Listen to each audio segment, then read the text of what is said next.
ಚಿತ್ರದುರ್ಗದ ಬಳಿ ನಡೆದಂತಹ ಬಸ್ ದುರಂತ ಪ್ರಕರಣಕ್ಕೆ ಸಂಬಂಧಪಟ್ಟಂತೆ ಸಿಟಿ ರವಿ ಪ್ರತಿಕ್ರಿಯೆಯನ್ನು ಕೊಟ್ಟಿದ್ದಾರೆ. ಹೌದು, ಇಂತಹ ಘಟನೆಗಳು ಜರುಗದಂತೆ ಸರ್ಕಾರ ಕ್ರಮಕ್ಕೆ ಮುಂದಾಗಬೇಕು ಅಂತ ಸರ್ಕಾರಕ್ಕೆ ಸಲಹೆಯನ್ನು ಕೊಟ್ಟಿದ್ದಾರೆ. ಇನ್ನು ಮೃತಪಟ್ಟವರಿಗೆ ಸಂಬಂಧಪಟ್ಟಂತೆ ಮಾತನಾಡಿರುವಂತಹ ಸಿಟಿ ರವಿ ಸಂತಾಪವನ್ನು ಸೂಚಿಸಿದ್ದಾರೆ ಮತ್ತು ಮೃತರ ಕುಟುಂಬದ ಸದಸ್ಯರಿಗೆ ಆ ಭಗವಂತ ಧೈರ್ಯವನ್ನು ಕರುಣಿಸಲಿ ಅಂತ ಹೇಳಿದ್ದಾರೆ.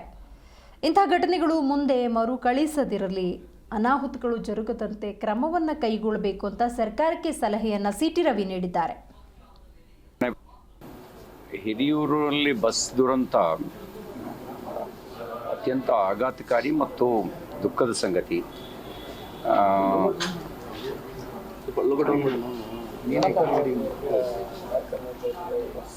DVG ಅವರದ್ದು ಕಗ್ಗ ಇದೆಯಲ್ಲ,